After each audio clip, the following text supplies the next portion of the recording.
ringan, asik, dan menyenangkan. So, kita langsung saja ke materinya. Hai semua, di video ini kita akan belajar tentang 4 jenis kalimat dalam bahasa Inggris berdasarkan strukturnya. Dengan memahami ini, kamu bisa membuat kalimat yang lebih bervariasi dan natural, baik untuk menulis maupun berbicara. Yuk kita mulai! Sekarang kita mulai bahas satu persatu jenis kalimat berdasarkan strukturnya.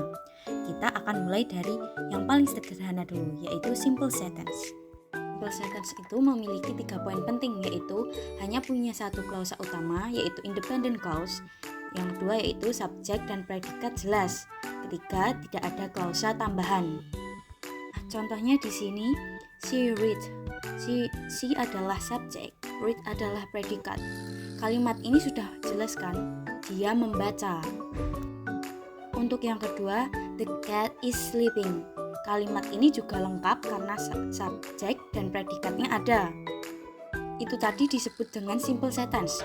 Tidak perlu panjang atau rumit. Yang penting ada satu ide lengkap, yaitu subjek dan predikat. Jenis kalimat ini paling dasar dan paling sering digunakan dalam percakapan sehari-hari. Nah, sekarang kita masuk ke compound sentence, yaitu kalimat majemuk. 2 poin penting di sini yaitu terdiri dari 2 klausa utama dan dihubungkan oleh coordination conjunction, yaitu for, and, nor, but, or, yet, so. Nah, contohnya di sini yaitu I wanted to sleep but I had homework. Di kalimat ini kita mempunyai 2 klausa utama yang masing-masing bisa berdiri sendiri. Klausa pertama adalah I wanted to sleep, artinya aku ingin tidur. Yang kedua yaitu I had homework, aku punya PR yang harus dikerjakan. Kedua klausa ini dihubungkan oleh kata but yang menunjukkan pertentangan. Jadi meskipun aku ingin tidur, aku nggak bisa karena ada PR. Ini yang disebut compound sentence, karena 2 klausa utama digabungkan jadi satu menjadi kalimat yang utuh. Nah, contoh yang kedua yaitu she sing and he play the guitar. Kalimat ini merupakan compound sentence karena terdiri dari 2 klausa utama. Nah, yang pertama she sing, dia bernyanyi. Yang kedua he play the guitar, dia memainkan gitar. Keduanya dihubungkan oleh and yang menyatakan bahwa 2 aksi ini terjadi dalam satu konteks yang sama. Kalimat ini menggambarkan 2 orang yang melakukan 2 hal yang berbeda, tapi dalam satu kalimat yang seimbang.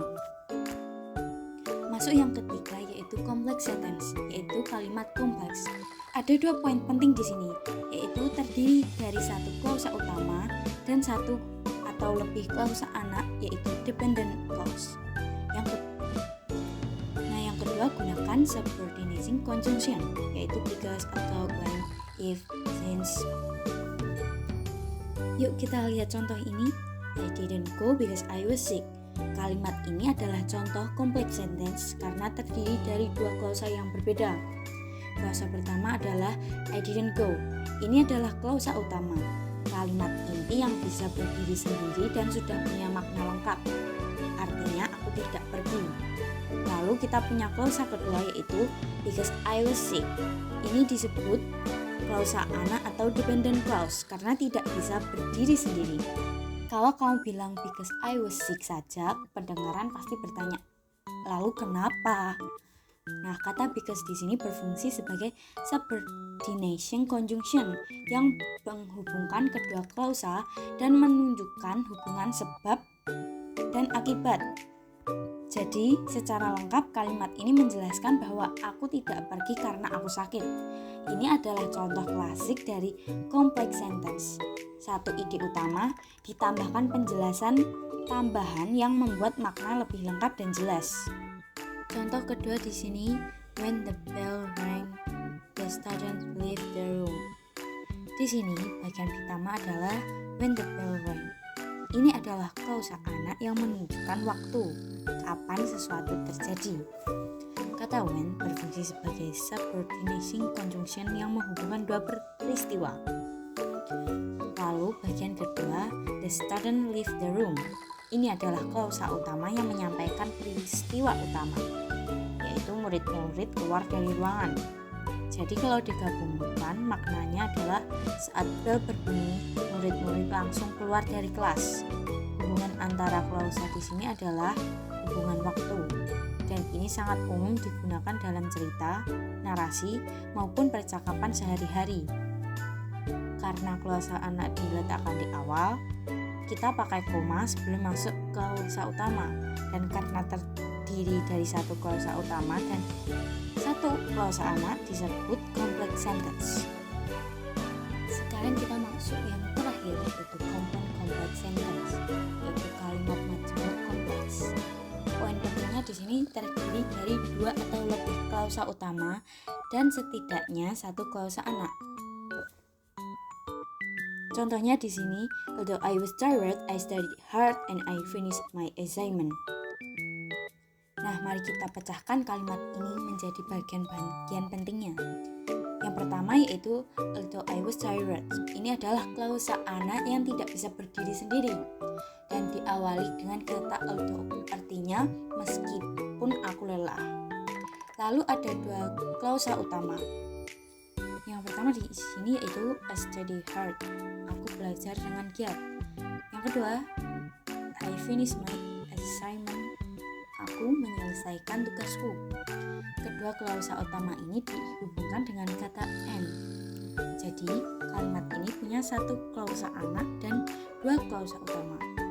Maknanya menunjukkan bahwa walaupun aku lelah, aku tetap berusaha belajar keras dan berhasil menyelesaikan tugas.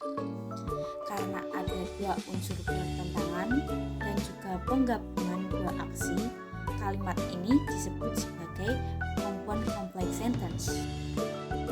Sampai di sini, kamu sudah belajar tentang 4 jenis kalimat dalam bahasa Inggris berdasarkan strukturnya, yaitu simple, compound, complex, and compound complex sentence.